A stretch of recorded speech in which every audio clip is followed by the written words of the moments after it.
We had another incident. And look, I will tell you this. I don't blame Angel Reese for being mad because Bree Hartley pulls Angel Reese's hair. Okay? However, you can be mad and you don't have to lose complete control.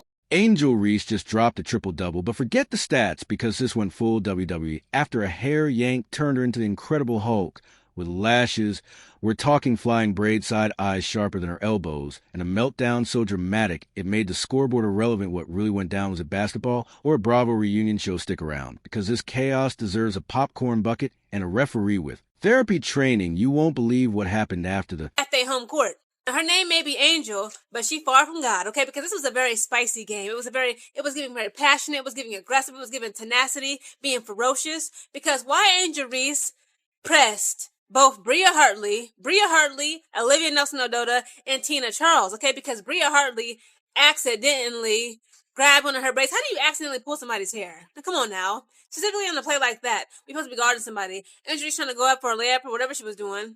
And like Bria Hartley like just grabbed one of her pigtails, one of her braids that was like braided down to her like her waist. And Angel Reese, of course, she had the right to react the way that she did. Let's talk about the real violation here.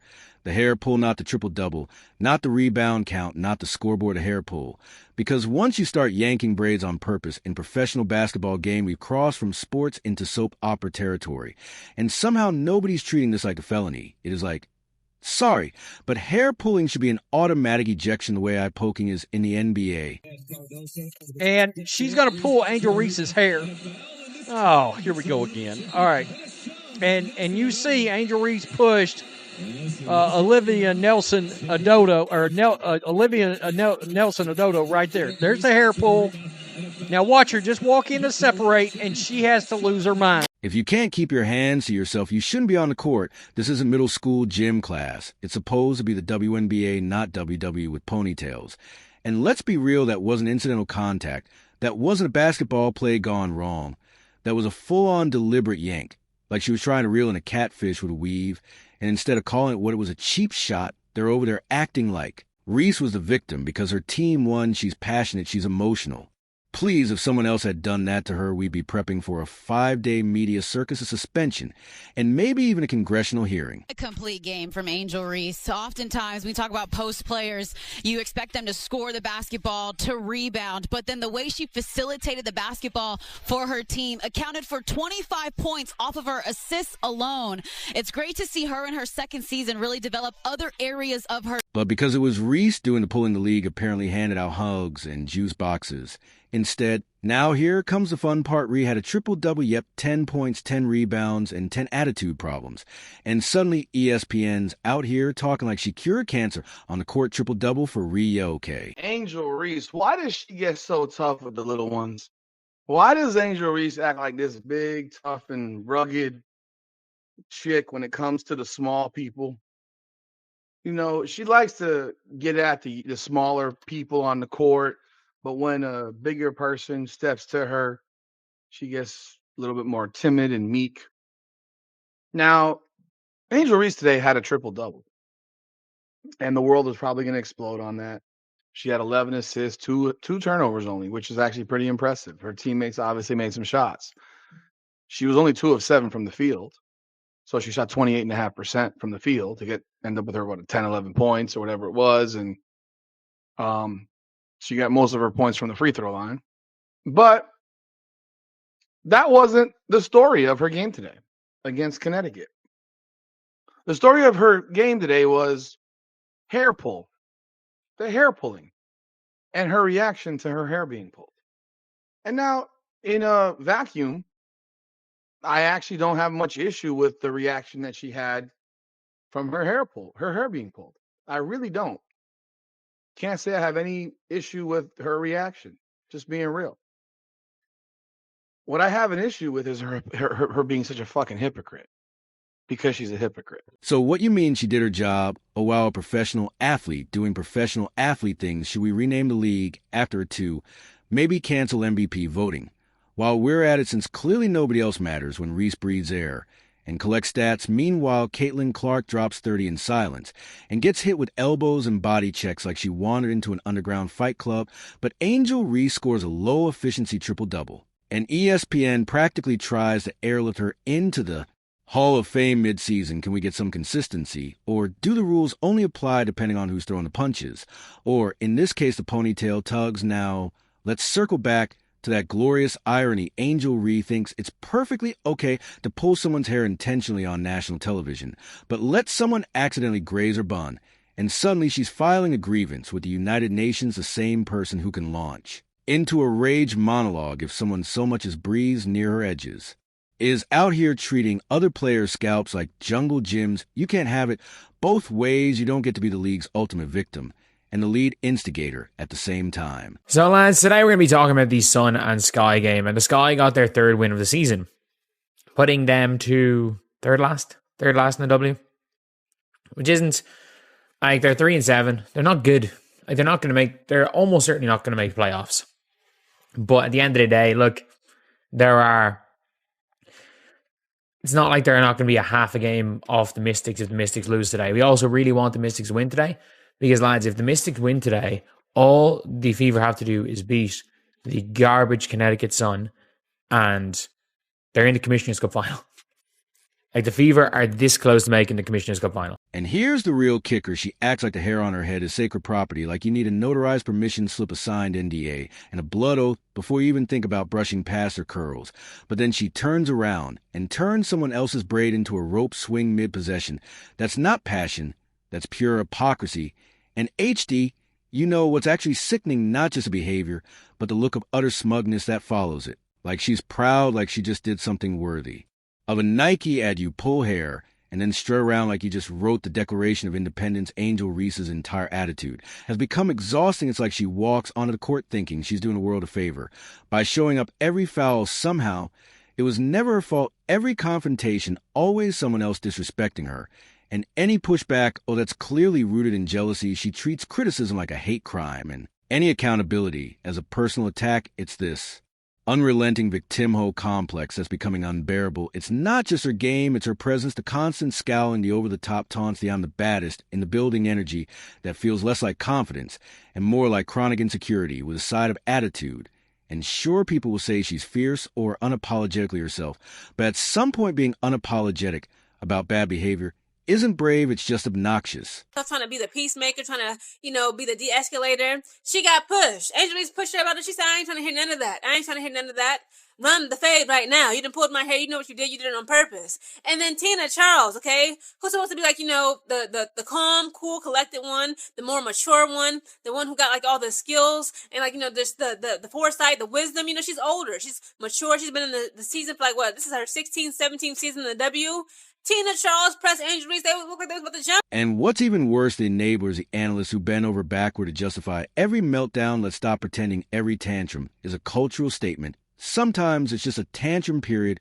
We've reached a point where Angel Reese pulling hair is being treated like a subplot, while her stat sheet is getting framed in the Louvre like we're all supposed to ignore the part where she assaulted another player mid-aim because she happened to collect 10 rebounds, as if one balances out the other. Sure, she yanked a braid like she was starting a lawn mower. But did you see that assist? What kind of logic is that? That's like giving someone a medal for a community service right after they keyed a car. Let's also address how this entire circus overshadowed the actual when the Chicago Sky took the W. But all anyone's talking about is the drama, because Angel Reese can't seem to have a performance without an incident she's not content with playing. Well, there has to be a subplot, a feud, a viral moment, or a reality TV side meltdown to go along with it. She doesn't just play basketball. She brings chaos with a side of mascara. And then she wants to be the face of the league. Girl, this is a face. You want to represent the WNBA, a walking contradiction with a temper tantrum playbook and a victim complex larger than her vertical no. Thanks, the WNBA deserves better than a brand ambassador who thinks rules are suggestions and humility is optional. Imagine the double standards if another player, let's say someone less media favored, pulled the same move, hair pull, flex, sneer, strut. Play. You got Angel Reese going up for a rebound. We mentioned the physicality And here comes the player behind her. and that last possession. She's got her left hand right here on a braid of Angel Reese, yanks that shit. I want the ball. The contact being let go. And Angel Reese throws her hand out. I get that. I get all that. This is where she goes a little bit, does her thing a little too much. This time, I think it was accidental. So Nelson Ododa is separating them. She's not pushing Angel Reese. And Angel Reese is acting like she's so big and tough. Like By Hartley. And then Reese just with a big reaction.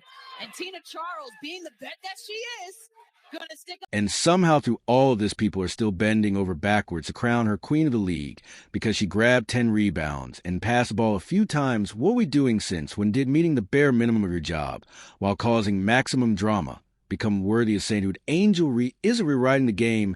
She's just rewriting the rule book to excuse herself from it.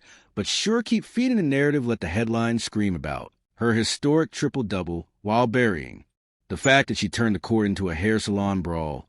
Let the fans swoon over her passion while ignoring the total lack of professionalism, and let Angel Reese keep walking around like she's bulletproof while the rest of the league take the hits for simply breathing in her direction, because apparently in today's WNBA, you can pull hair, hog the spotlight, act like a martyr, and still be the golden girl, as long as you make ESPN's highlight reel before the dust settles. Let's just be honest, Angel. Reese acts like this on purpose because without the drama, nobody would be talking about her strip away the tantrums, the hair pulling, the look at me antics. And what are you really left with? A mid-level stat sheet and an attitude problem. She doesn't just play the game, she manufactures chaos to stay relevant. It's less about winning the game and more about winning the headlines if people aren't gasping, groaning, or graveling. She feels invisible. Yeah, my darling. I'm scrolling through the Twitter streets. You guys know how I do. Pedal to the metal. I got a lead foot. It is what it is, but I see something off in the distance, and it is a sign. And that sign says, more of a billboard, if you will. It says, Chicago Sky's Angel Reese directly addresses major criticism about her game. Now, my initial thoughts, my initial reactions is, why are we addressing criticisms about our game? Shouldn't we be working on our game? Shouldn't we be in the training facility? Shouldn't we be in the practice facility? Shouldn't we be in the gym? Shouldn't we be doing something that, I don't know, enhances our game? Now, to be fair, this is a little bit more concerning than I actually thought. He's turned hypocrisy into a sport within the sport. You can practically set your watch by it. First comes a foul play, then comes a strut, then the meltdown. When she gets even a taste of her own medicine, the whole pattern is as predictable as her press conference's blame brag and bathed in controversy like it's exfoliating her brand. And the worst part, there's genuine talent underneath all that noise. You can see flashes of it. The rebounds, the footwork, the hustle, but it's buried under layers of drama, ego, and manufactured feuds. Instead of being respected for her skills, she's remembered for the circus she drags onto court because Angel Reese doesn't want to just play the game. She wants to control the narrative no matter how messy it gets in any normal. Setting this behavior would get benched, not branded, but the louder she gets, the more airtime she earns. It's not even about basketball anymore. It's about branding the chaos. She's not out there trying to be an all-star. She's trying to be unignorable, even if it means being insufferable. more unhinged than I actually thought, to be fair. This is a little bit more concerning than I actually thought. And let's not act surprised when players start retaliating, because eventually people get tired of the double standards, the smirks, the stage aggression, the endless act. You can only bait people so many times before someone calls your bluff. The problem is Angel Reese plays the game like she's above it, as if rules don't apply to the lead actress in her own drama. So when she lashes out and people talk, that's not backlash, that's the goal every hot. Take every eye roll, every side comment keeps her in. The headline's right where she wants to be. The attention is the prize, the chaos is the costume. And whether she wins or loses doesn't really matter as long as she stays the main character. Because when the buzzer sounds and the scoreboard fades, Angel Reese isn't chasing wins, she's chasing relevance. And nothing says relevant like pulling someone's hair and pretending you're the one who needs a hug. Angel Reese posts something on social media, and it's starting to get around now. It's clear. One thing is so clear. These players in this league were never ready for the attention they've gotten.